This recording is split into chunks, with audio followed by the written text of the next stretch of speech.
Nous voici les sentinelles du tabernacle. Pourquoi ce titre? Ce n'est pas nous qui avons choisi le titre, mais vous savez bien que lorsque Dieu vous appelle, la parole de Dieu déclare vaut mieux l'obéissance que les sacrifices. Lorsque Dieu vous appelle, vous obéissez. Vous ne cherchez pas à savoir pourquoi, vous faites juste sa volonté. Les sentinelles du tabernacle, c'est un titre qui nous a été inspiré par le Saint-Esprit. Qu'est-ce qu'une sentinelle? Une sentinelle, dans le monde réel, une sentinelle est quelqu'un qui se tient devant votre maison ou devant une porte. La sentinelle, c'est la barrière qui va vous sonder avant de rentrer. Nous, les sentinelles, nous sommes des intercesseurs. Nous prions sans cesse, parce que la parole de Dieu déclare, priez, priez sans cesse. Veillez, parce que vous ne savez pas, parce que le diable rôde, il cherche qui dévorer. Donc nous, les sentinelles, nous intercédons. Nous sommes là, nous prions sans cesse. Voilà ce que c'est que le rôle d'une sentinelle spirituellement. Un rôle d'intercesseur, de quelqu'un qui prie, qui ne dort pas, qui veille, qui garde. Qu'est-ce que c'est que le tabernacle? Le tabernacle, avant, le tabernacle, comme Moïse avait demandé, comme Dieu avait demandé à Moïse, c'était de construire sa maison. Aujourd'hui, il n'y a pas de maison à construire, il n'y a pas de temple, parce que nous sommes le temple.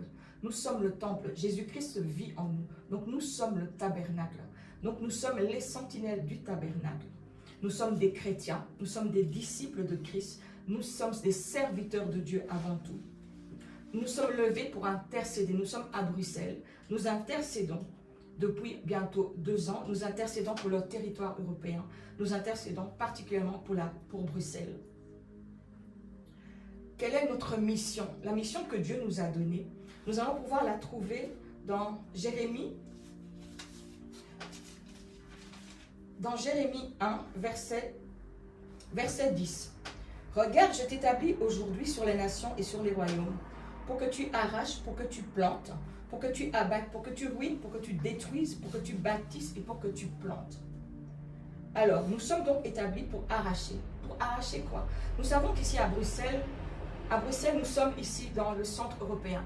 La communauté européenne, vous savez que dans ces institutions, des décisions qui dirigent le monde, des décisions qui sont dirigées par les élites, ces décisions sont prises. Nous, en tant qu'enfants de Dieu, nous prions, nous intercédons pour que ces décisions qui sont prises soient prises selon la parole de Dieu. Parce que si vous regardez aujourd'hui, vous voyez que tout ce qui est considéré comme étant normal, ce sont uniquement des choses qui vont contre la parole de Dieu. Donc c'est notre rôle, c'est de prier, c'est pour abattre les œuvres de l'ennemi, pour abattre tout ce qui a été fait et pour que Dieu nous montre tout ce qui est fait dans le secret. Donc nous prions, nous intercédons, nous arrachons, nous détruisons afin que la bannière de Christ soit élevée dans cette nation. Parce que nous voulons que les oreilles puissent entendre, que les cœurs puissent se tourner vers la parole de Dieu. Parce qu'on n'est pas là, on est là pour briser le voile qui se trouve dans ce pays, qui empêche que des êtres humains puissent entendre la parole de Dieu, pour empêcher que des êtres puissent comprendre la parole de Dieu. C'est pour ça que nous prions et nous veillons sans cesse. La deuxième mission qui nous a été donnée se trouve dans Isaïe 2, Isaïe 62, verset 6. Sur tes murs, Jérusalem, j'ai placé des gardes.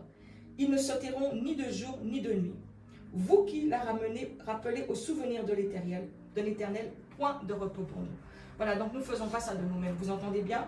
Point de repos pour nous. C'est pour ça que nous intercédons sans cesse. Nous sommes sur la brèche. Nous sommes là pour arracher des âmes. Parce que la parole de Dieu déclare qu'il y a tellement de joie lorsqu'une âme est sauvée. Nous nous intercédons. Nous prions sans cesse.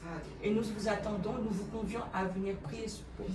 Parce que Dieu nous a dit que tout seul que foulera la plante de nos pieds, il nous donne en héritage. Donc nous voulons amener ce pays, nous voulons amener cette nation, nous voulons convertir tous les cœurs des êtres humains à reconnaître que Jésus-Christ est Seigneur, qu'il a donné sa vie à la croix de Golgotha afin que nous soyons sauvés. Sans Jésus-Christ, il n'y a pas de salut. Sans Jésus-Christ, il n'y a pas de vie. Il n'y a pas de vie en dehors de Jésus-Christ. Tout ce que vous pouvez voir ici, ce n'est que du feu, ce n'est que matériel. N'oublions pas que nous faisons partie de ce monde, mais que nous ne sommes pas de ce monde. Nous sommes le sel et la lumière du monde. Par nous, nous devons faire la différence. Il a dit dans sa parole qu'il donnera ceux qui font la différence. il les montrera à ceux qui font la différence. Et nous sommes appelés à faire la différence en tant qu'enfants de Dieu, en tant que peuple de Dieu. Nous devons arracher ce territoire qu'est la Belgique. Nous devons arracher cette Europe afin que des lois soient prises en conformité avec la parole de Dieu. Dans le psaume 28, verset 8, il est dit « Demande-moi et je te donnerai les nations en héritage et les extrémités de la terre pour possession. » C'est pour ça que nous sommes là. Nous voulons que Dieu qui a créé les cieux et la terre, que toute âme, tout genou fléchisse devant lui et que sa création lui revienne. Voilà, donc nous sommes ici, à la rue du Noyer à Etterbeek, au numéro 322, tous les samedis. Nous vous attendons, vous êtes les bienvenus pour intercéder avec nous. Amen. Voilà. Alléluia, amen, amen. Merci, Sister Lina. Amen. Merci beaucoup, alléluia, alléluia. Gloire, gloire, gloire. La parole déclare, Seigneur, que dans son palais, tous crient gloire, gloire, gloire. Alléluia. Amen. Amen, amen, amen. Glory. Amen. Pasteur Maurice. Amen. Amen. Amen. Ouais. Mhm. Amen, amen, amen. Merci Seigneur. Merci Seigneur. Merci la sœur Lila pour ce rappel de vraiment du mandat des sentinelles du tabernacle. Nous ne nous tairons pas. Nous n'attendons pas spécialement d'être reconnus, mais nous attendons que notre Père nous reconnaisse. N'est-ce pas? C'est tout ce qui compte pour nous. C'est que notre Père nous reconnaisse, que notre mandat soit tenu, que nous tenions à notre mandat, que nous fassions ce que Dieu nous demande de faire. Alors aujourd'hui, nous avons déjà parlé de plusieurs aspects, en fait, de cette approche que nous voulons faire par rapport à notre Père Céleste. Alors si tu nous entends, de là où tu es, où tu recevras cette vidéo, nous sommes occupés vraiment à te parler à comment vraiment pouvoir devenir non seulement un intercesseur efficace. La première fois, nous t'avons parlé de comment toucher le cœur de Dieu. La deuxième fois, nous t'avons parlé du pardon. Père, pardonne-nous. Et aujourd'hui, nous allons te parler de se mettre au pied du Maître. Que veut dire se mettre au pied du Maître? Vous savez, lorsqu'on va dans les Écritures, nous devons prendre cette position de nous asseoir au pied du Maître. C'est très important. Les pieds ont une signification, le Maître a une signification, et se mettre à ses pieds a aussi une signification. Alors, si nous regardons dans l'histoire biblique que nous avons lue, nous pouvons nous rappeler de l'histoire de Marthe et de Marie, qui se plaçaient toujours au pied de Jésus. Marie avait cette tendance à se mettre au pied de Jésus-Christ. Dans le livre de Luc, il est dit que Marie s'assied au pied de Jésus et écouta sa doctrine. Sa doctrine. Les pieds, vous vous asseyez au pied de quelqu'un, pourquoi? Pour écouter, pour être enseigné, pour entendre. Alors, Jean 11 nous dit, elle tomba au pied de Jésus. Elle oint ses pieds, les pieds de Jésus. Vous vous rappelez de cette histoire de cette femme qui a oint les pieds de Jésus et qui pleurait et qui essuyait avec ses cheveux, où elle avait mis des parfums tellement précieux et elle essuyait les pieds encore une fois du Maître. Alléluia. Si on va dans Jean 12, les pieds et Marie, lorsqu'on se rend compte de ça, ça a une signification spirituelle. Nous voyons aussi que à la croix, certaines personnes se tenaient au pied de la croix, encore une fois au pied de Jésus. Mais je vais peut-être déplaire à certaines personnes. Il y avait beaucoup de femmes. Il y avait Marie, sa mère, il y avait sa sœur, il y avait Marie, l'épouse de, comment elle s'appelait encore, de Cléophas. Et il y avait un seul apôtre. Et cet apôtre a une signification très spirituelle et très forte. C'était Jean. Quand vous vous rappelez des apôtres, quand nous lisons la Bible, quand nous voyons que Jean était toujours appelé l'apôtre que Jésus aimait. Pourquoi? Cet apôtre était non seulement d'une humilité, d'une douceur, d'une gentillesse. C'est quelqu'un qui venait toujours se mettre près du Seigneur, qui était au pied du Seigneur, qui était toujours là pour une raison précise. Si vous lisez les évangiles, vous verrez que Jean est l'apôtre de l'amour. L'apôtre de l'amour. Et il était donc le seul homme qui était au pied de la croix, au pied de Jésus. Et ça, nous pouvons le voir dans Jean 19, 25. Avant que Jésus ne meure,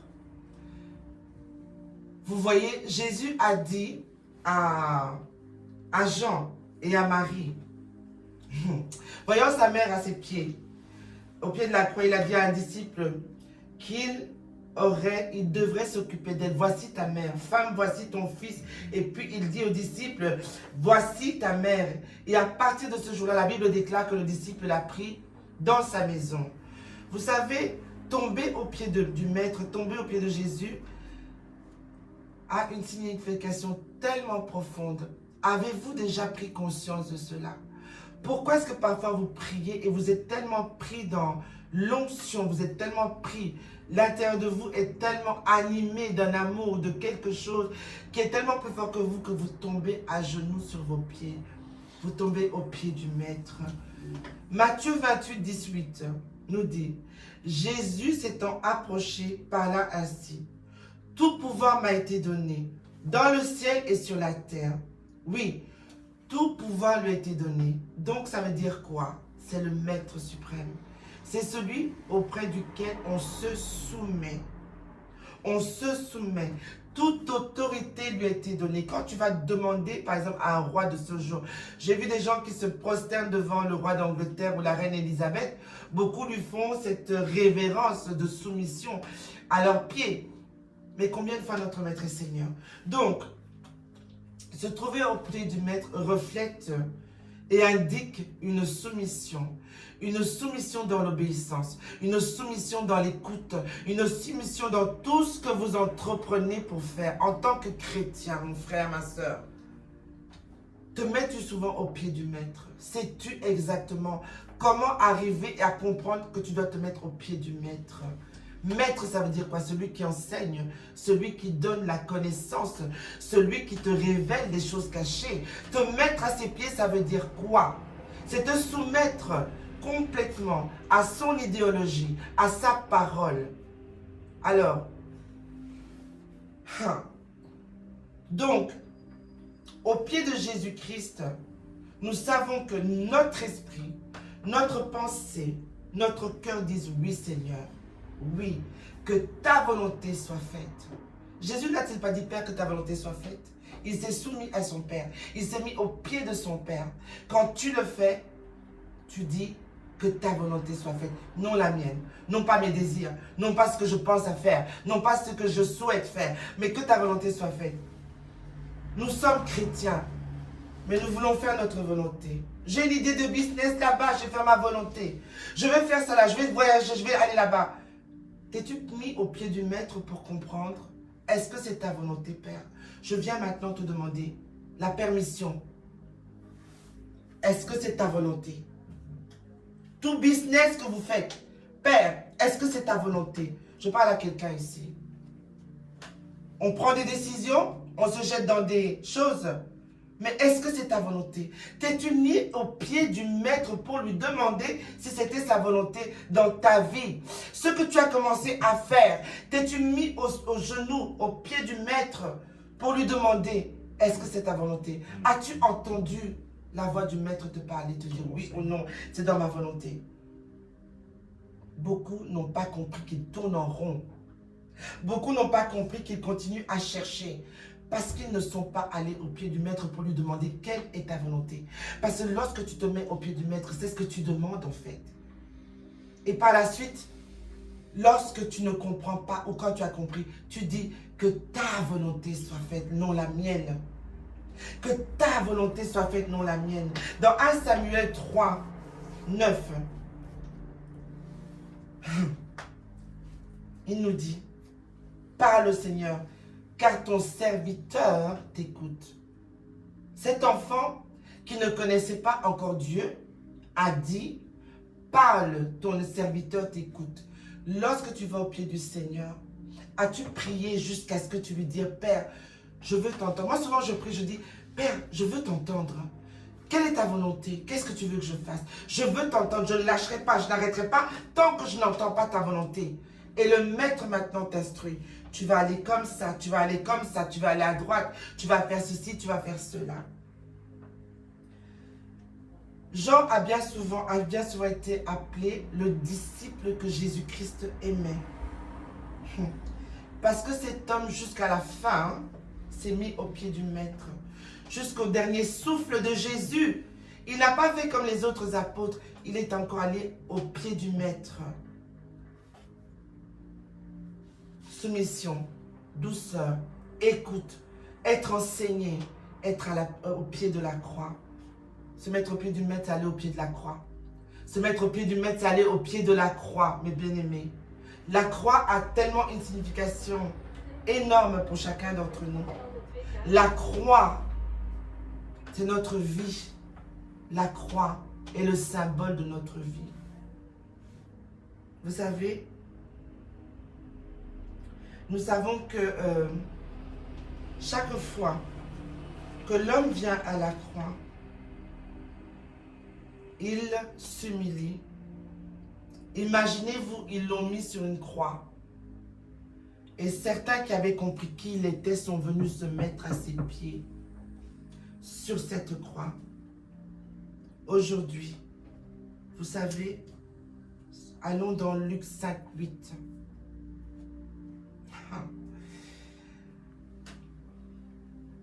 Pour nous aujourd'hui, au pied de Jésus, c'est le moteur de notre vie, de nos désirs, le moteur de nos pensées.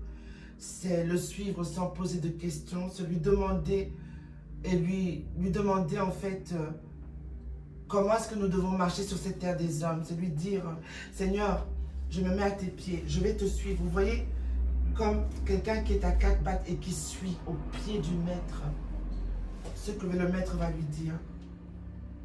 C'est rentrer complètement dans une humilité, c'est rentrer complètement dans l'abandon, c'est ne plus être soi-même, c'est vraiment se dire, lorsque je vais à ses pieds, il va me dire, fais ci, fais ça, fais ci. Il va m'enseigner les révélations de ce livre que je ne comprends pas.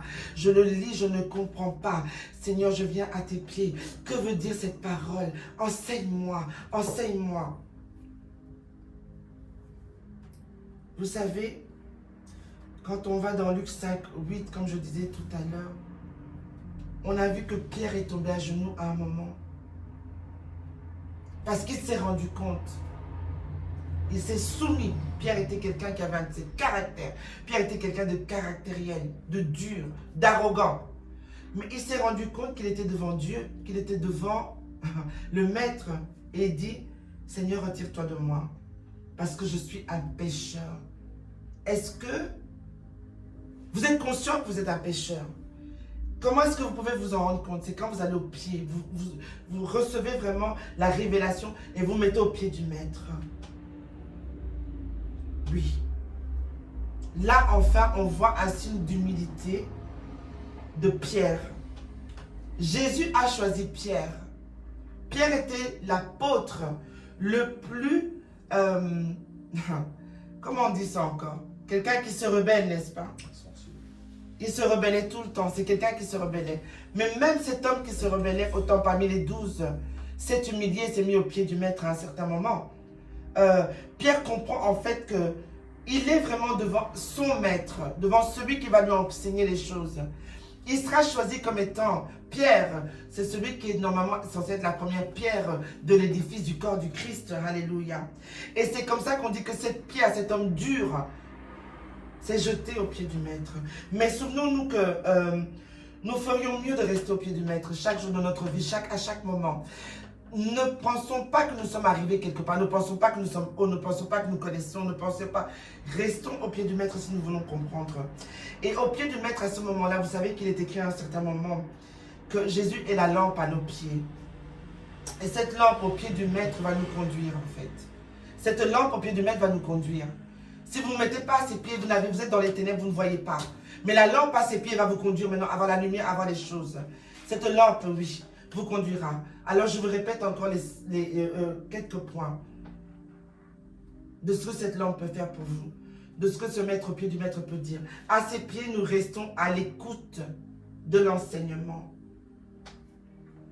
Il me dit encore, Marie, reste à mes pieds. Écoute, sois enseigné. Vous savez, quand vous avez un ministère, que ce soit apôtre, que ce soit prophète, que ce soit pasteur, que ce soit docteur de la loi, mettez-vous au pied du maître pour entendre l'enseignement, pour que vous, à votre tour, vous puissiez devenir des maîtres de quelqu'un d'autre et enseigner d'autres personnes qui vont se mettre à vos pieds. je ne mâche pas mes mots. Vos pères spirituels, vos mères spirituelles sont vos maîtres. Vous allez à leurs pieds pour comprendre. Vous devez les respecter. Vous devez servir ces maîtres-là.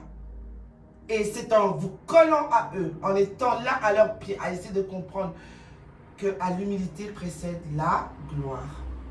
Amen. Deuxièmement, à ses pieds, nous reconnaissons la suprématie de l'Éternel, nous reconnaissons la suprématie du Maître. Nous nous humilions devant lui en reconnaissant sa suprématie. Troisièmement, au pied du Maître, nous lui obéissons parce que nous avons entendu sa voix. Beaucoup sont dans les églises, beaucoup prient, beaucoup emmènent des prophéties, beaucoup font des wa wa wa wa wa. Mais ils ne connaissent pas la voix du Maître. Parce qu'ils n'ont jamais été à ses pieds pour écouter sa voix. À ses pieds est la lumière. Et par la suite, au pied de Jésus, nous devons apprendre à supplier, à demander pardon. Tu ne peux pas demander pardon. Ouais, je te demande pardon. Non, non, non, non, non, non. Quand tu demandes pardon, quand tu t'humilies, tu vas au pied du Maître et tu apprends à demander et à supplier. Amen. Et tout ceci se fait au pied du Maître. Amen, amen, amen. Voilà vraiment ce que j'ai reçu en fait pour vous donner aujourd'hui. Amen. Je t'en prie. Qu'est-ce que tu peux rajouter à ça? Alléluia. Merci, merci Seigneur. Merci Maître Jésus. Merci, merci Sœur Marie. C'est une bonne exhortation, prédication, exhortation. Lorsque notre sœur était en train de parler, lorsque la prophétesse Marie était en train de parler, ça m'a rappelé une chose. Nous qui sommes toujours en plein à faire du business, ça m'a rappelé quelque chose et ça m'a frappé dans l'esprit. Je me souviens, lorsque nous étions sur d'autres cieux, nous étions en Amérique du Nord, je me souviens, une sœur m'a approché, elle a dit Alain, il y a un business qui vient de se produire maintenant. Et ce sont les premiers qui vont faire beaucoup d'argent. C'est des business pyramidales en fait. Celui qui rentre, qui refaire l'autre, etc. Et j'ai dit à cette sœur, ah, c'est pas mal comme truc, mais si tu le permets, je te reviens d'ici une semaine. C'était exactement ce que j'ai fait. Alors je me suis éloigné, j'ai pris du temps avec le Seigneur. Je m'en souviens. Je m'en souviens. J'ai pris du temps avec le Maître. Et là, j'ai eu un songe où j'étais en train de grimper une grande montagne. C'est une montagne de sable en fait. Chaque fois que j'arrivais au-dessus, je descendais. Chaque fois, j'arrivais à la moitié, je glissais. Et j'ai eu l'impression que ça a duré toute la nuit en fait. Et lorsque je me suis réveillé, j'ai eu ma réponse. Alléluia. D'où l'importance réellement de passer du temps dans la présence du Maître.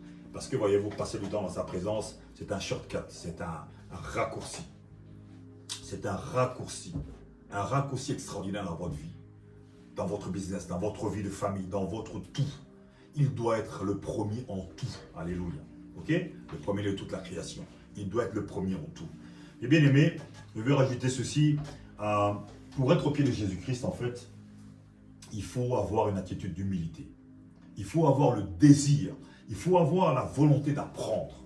Sinon, vous n'irez pas loin avec lui. Alléluia. Ça, c'est réellement ce qui se passe ici. Alors, être au pied du Maître. Alors, je vais prendre 2 ou 3 exemples pour étayer cela.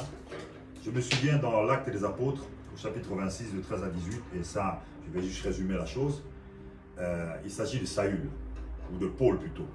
On amène Paul devant le roi Agrippa, et là on essaie de le juger. Alors Paul maintenant est en train de raconter son histoire.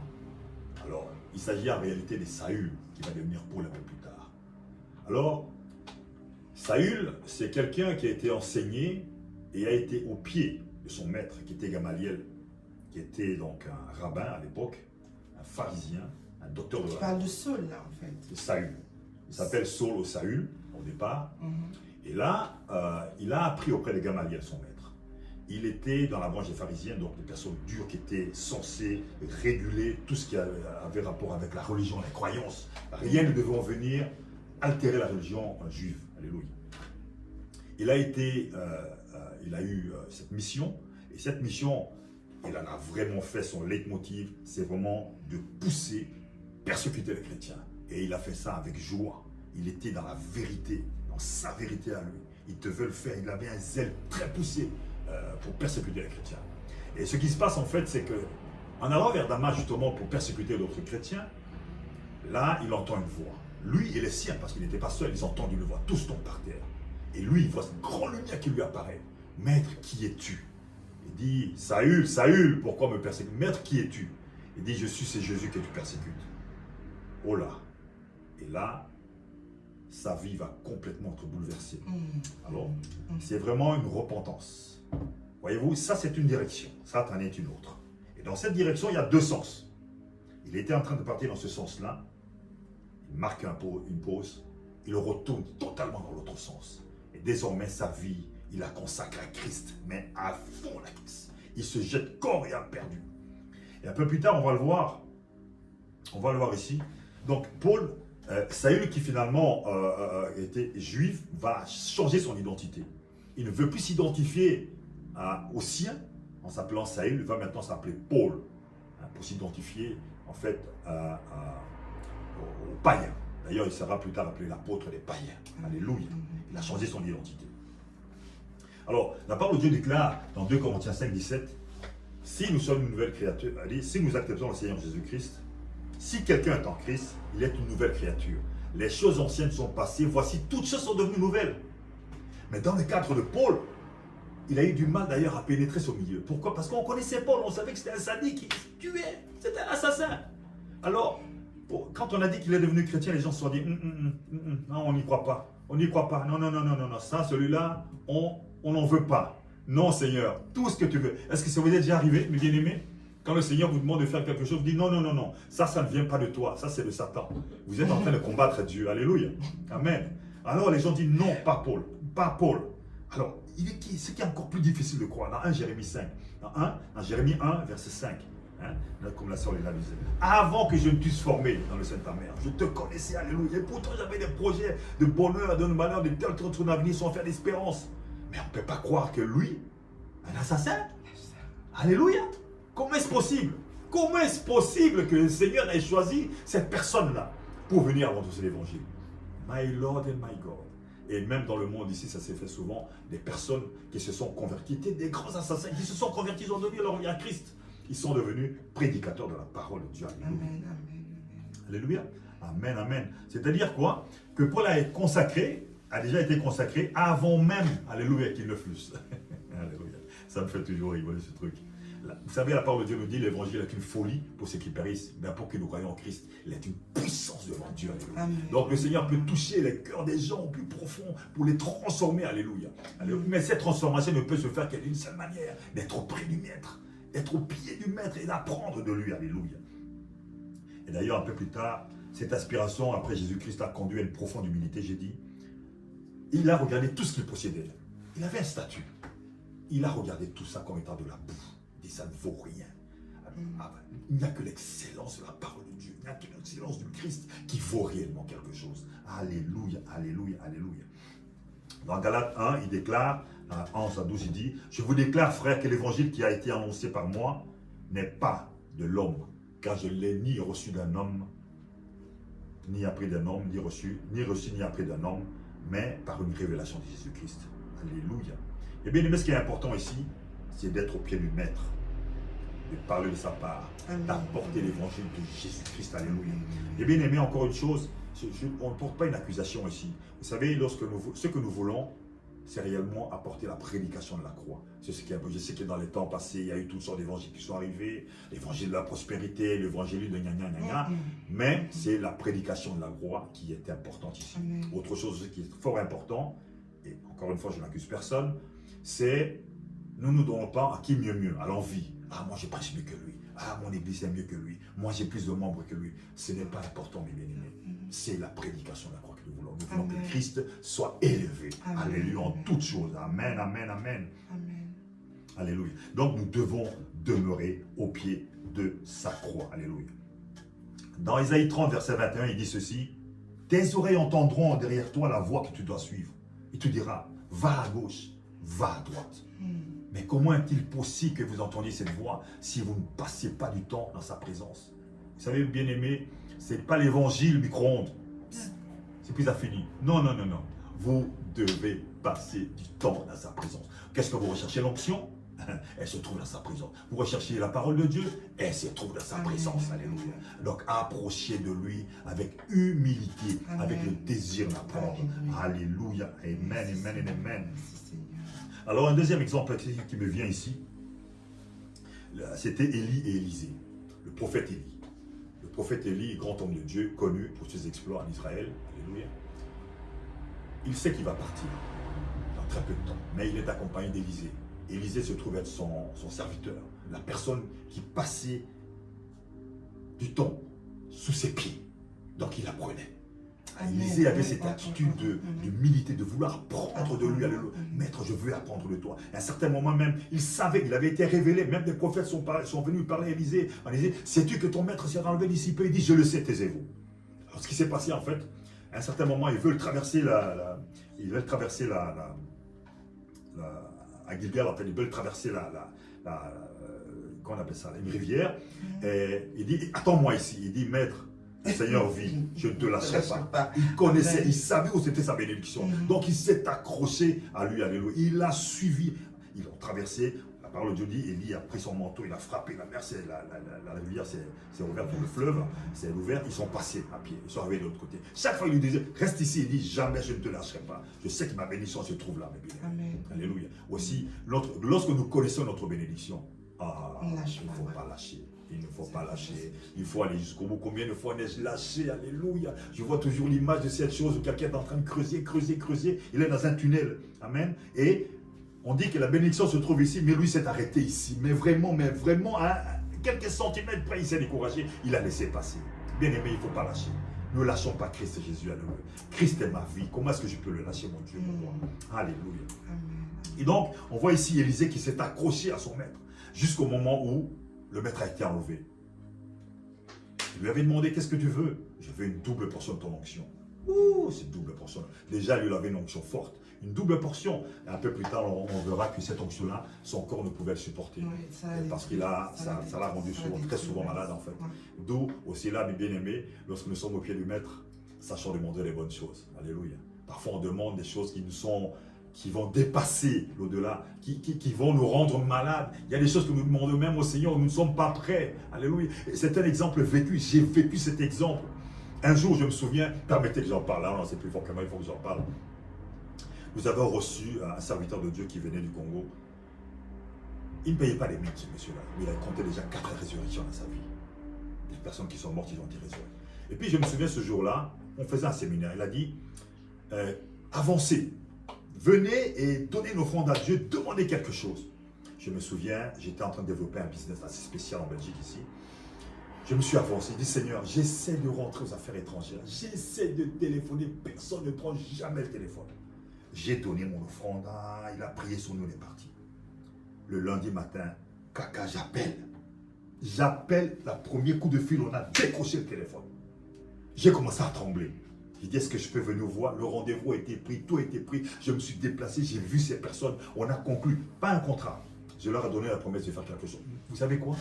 Je n'étais pas prêt. Ce que j'étais en train de développer n'était pas encore prêt. Il fallait encore quelques semaines pour que je sois prêt. Bien aimé, sachez demander des choses à votre cible. Soyez sûr de ce que vous demandez. Parfois, ce qu'on demande peut nous détruire. Faisons attention. Alléluia. Sous notre insistance, le Seigneur va nous le donner. Parfois, vous demandez, ça ne vient pas. Vous demandez, ça ne vient pas. Vous dites, oh non, c'est le diable. Peut-être que le Seigneur ne veut pas vous le donner. Peut-être que ce n'est pas le bon moment, bien aimé. Combien de fois dans ma vie, j'ai béni le Seigneur ne m'avait pas béni à ce moment-là? Parce que j'aurais été prêt à tout détruire. Parce que je n'étais pas mature. Alléluia. Je n'étais pas assez mature pour ça. Alléluia, gloire. Allez, revenons à notre histoire. Est-ce que je peux juste intervenir? Tu as parlé d'avoir donné une offrande. Donnez votre offrande. Je voudrais dire juste à nos bien-aimés que ne pensez pas que vous achetez en fait le Seigneur parce que vous donnez une offrande. Il l'a fait, mais vous devez comprendre une chose. Ces histoires, on vous appelle qui donne 1000 euros, qui donne 10 000 euros pour que Dieu fasse. Non, c'était pas ça. C'était pas ça. Parfois, vous êtes poussé à un acte de foi. Ce n'est pas spécialement de l'argent parfois. Parfois, c'est un contrat que vous faites avec Dieu. Si tu me donnes ça, Seigneur, je te promets que je vais faire ça.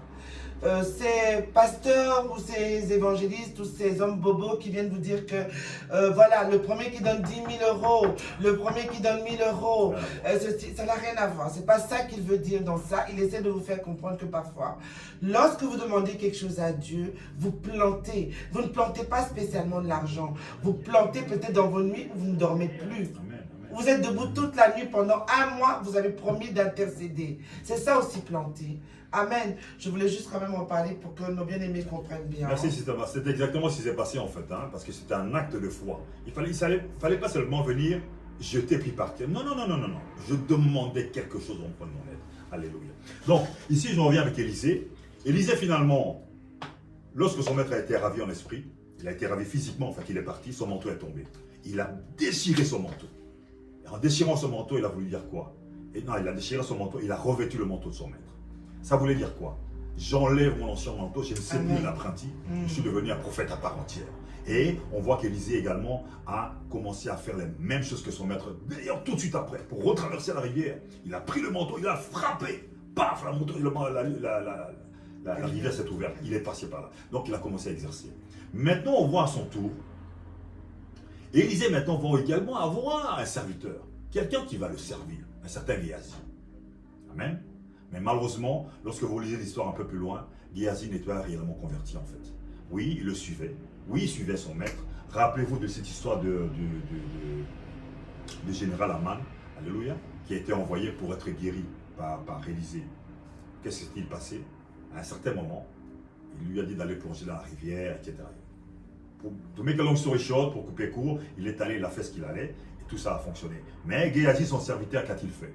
Il a couru après. Le gain d'argent. Il dit non, non, non, donnez-moi tous les présents que vous vouliez donner à mon maître qui n'en voulait pas. Moi, je vais bien les prendre pour vous. Et on sait ce qui s'est passé après. Élisée l'a puni en disant la lèpre qui t'est attachée à lui s'attachera à toi, à toute ta descendance. Mais bien aimé, faisons attention. Aujourd'hui, dans les églises, parfois, nous ne suivons plus Christ. Nous le suivons certes, mais c'est toujours le gain pécunier qui est là. Nous voulons la dîme, les offrandes. Mon serviteur qui était ici, il a dit bonjour à l'autre église, on le fustige. Bien aimé, la parole de Dieu nous dit que nous sommes Christ, nous sommes libres en Christ Jésus. Nous chantons même cette chanson. Je suis libre, je suis libre, je suis libre en Christ Jésus. Alléluia. Nous devons être libres, alléluia. Bien entendu, comment on appelle ça encore? Nous devons être libres dans notre façon de marcher avec le Seigneur, de vraiment être complètement avec lui. Mais surtout, comme nous avons parlé d'être au pied du maître, parce que c'est vraiment ça que nous essayons de faire comprendre à nos bien-aimés aujourd'hui.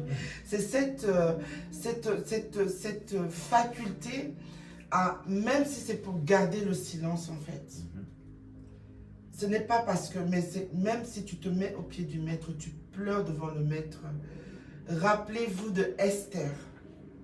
N'est-ce pas? Qu'est-ce qu'Esther a fait? Elle a fait 3 jours de jeûne à sec où elle s'est mise au pied du maître. Elle a pleuré pour son peuple. Elle s'est humiliée, elle qui était reine. Elle aurait pu dire, bah, mon peuple, voilà. Mais elle s'est mise au pied du maître jusqu'à obtenir en fait la liberté de son peuple. C'est ça que vraiment nous voulons faire comprendre à beaucoup. Que vous y gagnerez, nous y gagnerons, nous les enfants du Père, Alléluia. À recevoir des instructions lorsque nous sommes prêts à obéir, lorsque nous sommes prêts à être enseignés, se mettre au pied du maître. Alléluia. Donc, c'est exactement... Amen, merci ma soeur. C'est exactement ce qui s'est passé avec Élisée. Élisée s'est mis auprès de son maître, il a appris. Donc, l'attitude d'humilité, la volonté, le désir d'apprendre, et Géasi a dû faire la même chose, mais malheureusement, il n'a pas pu passer le test. Nous tous, nous passons ce test-là, mes bien-aimés. Nous tous, nous avons été enseignés. Nous avons des maîtres qui nous ont enseignés. Sachant que le maître suprême, c'est Christ, bien entendu. Mais nous avons été enseignés. Chacun, quelque chose. Quand quelqu'un vous enseigne quelque chose, il est votre maître, bien-aimé. Ayez l'attitude, l'humilité de pouvoir apprendre cela. Et je souhaiterais également entamer un autre exemple. Et puis nous arrêterons là, si le Seigneur le permet. Dans le livre d'Exode, chapitre 24. Ici, c'est Moïse, en fait. C'est un petit terrible, hein? Je le pousse là-bas. Alléluia. Permettez que je le pousse là-bas. Amen. Donc ici, on voit Moïse qui est appelé par le Seigneur lorsqu'ils sont dans le désert. Il a dit, Moïse, monte avec les 70 anciens, ou les 70 anciens avec toi. Donc, il les a appelés, ils sont montés tous ensemble, avec Josué, Hur, Aaron, etc. Ils sont allés, et arrivés à la moitié de la montagne, ils se sont arrêtés là. Ils ont festoyé. Amen. Et Moïse leur a donné l'ordre, écoutez, en réalité, ce qui s'est passé, c'est que le Seigneur a aussi, donc après cela, après qu'ils soient arrivés à la moitié de la montagne, et afin qu'ils aient mangé, etc., il a dit, Moïse, prends le petit, monte plus haut, je veux te parler. Donc il a donné ses ordres à ces gens en disant, obéissez à Hur et à Aaron, ok, faites ce qu'il vous dira. Moi, je dois monter. Ils sont montés sans nourriture, sans boisson, sans rien du tout. Ils sont montés. Ils sont arrivés au sommet de la montagne. Ça montre également la manière à laquelle nous devons prier, mes bien-aimés. Parfois, nous prions. Nous arrivons à la moitié, quelqu'un, nous nous arrêtons juste à la moitié. Non. Il va falloir continuer à aller de l'avant, aller beaucoup plus haut pour rencontrer le Maître. Alléluia. La parole de Dieu déclare que ils sont arrivés au sommet de la montagne, où là, il y avait une nuée. Ils ne sont pas rentrés dans la nuée. Attention. Ils sont rentrés aux abords de la nuée. Ils sont restés là pendant 6 jours. 6 jours. Mais je me demande qu'est-ce qu'ils étaient en train de faire. Juste prier. Il y en a quelqu'un. Je suis persuadé que quelques-uns d'entre nous, quand on arrive là, on dit, mais Seigneur, tu m'as appelé, non? Mais c'est comment? Parle-moi. Hein? Pourquoi tu ne me parles pas? Est-ce que c'est vraiment le Seigneur qui m'a appelé de mentir? Est-ce que ce n'est pas le diable? Et la parole de Dieu lui dit dans le livre d'Habakkuk, si la promesse de l'Éternel tarde à venir, attends-la car elle viendra sûrement. Alléluia. Nous devons apprendre à écouter. Nous devons apprendre à attendre. Oh Seigneur, voilà, je suis une jeune fille maintenant, j'ai quel âge, je ne suis pas encore marié.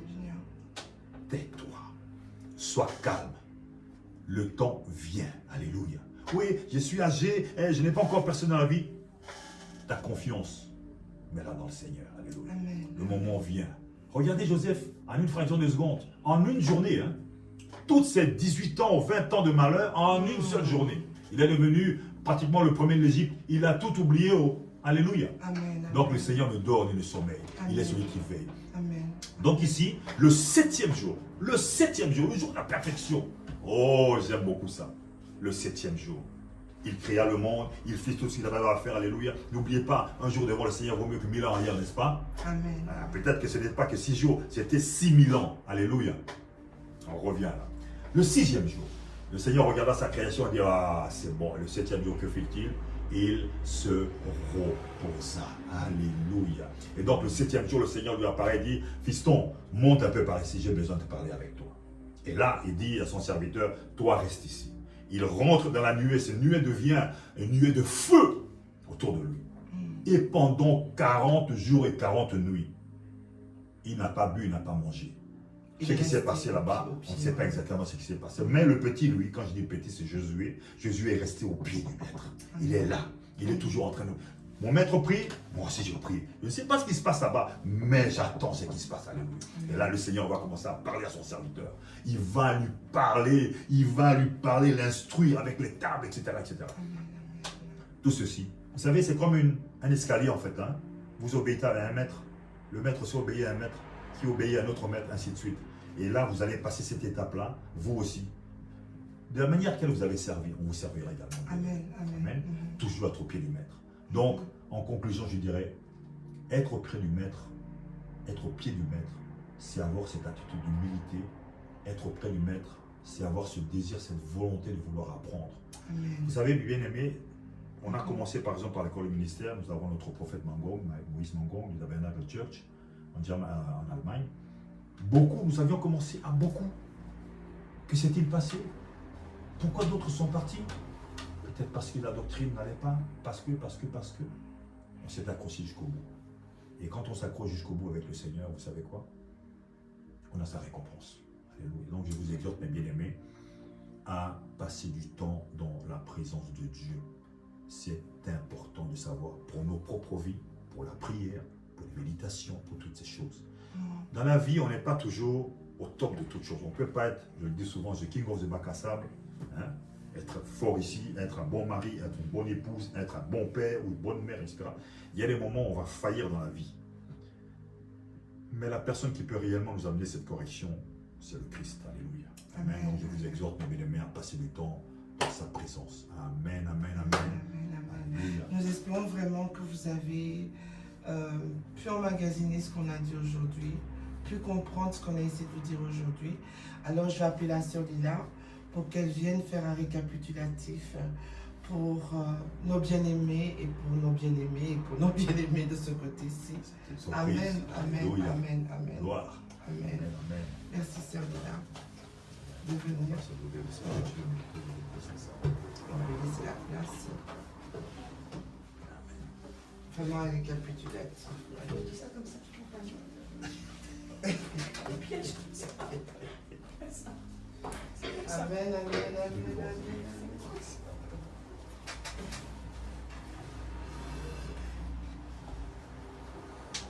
Le récapitulatif, je vais plutôt dire quelle était ma pensée, ce que j'ai compris. Parce que quand on parle d'être au pied du maître, on a l'impression qu'il faut descendre. Oui, il faut descendre, il faut que votre chair meure, il faut que vous vous humiliez pour être au pied du maître. Mais il y a aussi le sens où vous devez monter. Parce que lorsque vous regardez la croix de Golgotha, il y avait la croix, mais il fallait monter Golgotha pour aller monter. Donc, vous devez monter dans l'onction, vous devez monter pour aller toucher le cœur du Père, pour pouvoir se retrouver au pied. Donc, ça ne veut pas dire que quand on vous dit d'aller au pied du Maître, c'est plat, ce n'est pas plat. Avec Dieu, rien n'est plat. Vous devez vous humilier, donc aller sur vos genoux, c'est dans ce sens-là qu'on dit au pied, c'est vous mettre sur les genoux. Mais pour vous mettre sur les genoux et vraiment arriver à toucher le cœur de Dieu, arriver à comprendre, arriver à être dans sa présence, vous devez monter dans l'onction. Monter sur la montagne. Comme Moïse a quitté son peuple et monté, Dieu l'a appelé, il est monté sur le mont. Il est monté pour aller se retrouver dans la présence de Dieu. Donc moi c'est comme ça que j'ai compris être au pied du Maître. Ce n'est pas descendre, ce n'est pas aller dans les profondeurs. Oui, c'est aller dans les profondeurs de la parole. Mais c'est monter en onction, monter sur la montagne pour aller retrouver la parole, pour aller se retrouver dans la présence du Maître. Et pour être constamment dans la présence du Maître, il faut prier. Pour être constamment dans la présence de Dieu, il faut lire sa parole.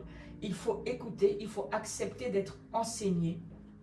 On n'arrive pas par hasard à avoir une onction comme à l'apôtre ou comme à la prophétesse. Il faut passer du temps dans la présence de Dieu. Et passer du temps dans la présence de Dieu, c'est être au pied de Dieu. C'est être certainement... Il n'y a pas nombre d'heures, il n'y a pas de temps précis. Dieu répond toujours, mais vous devez faire mourir votre chair. Vous devez faire Dieu passer avant toute chose pour se retrouver à ses pieds. Voilà. Amen. Amen. Amen. Merci pour ta présence, merci pour ta fidélité, Seigneur.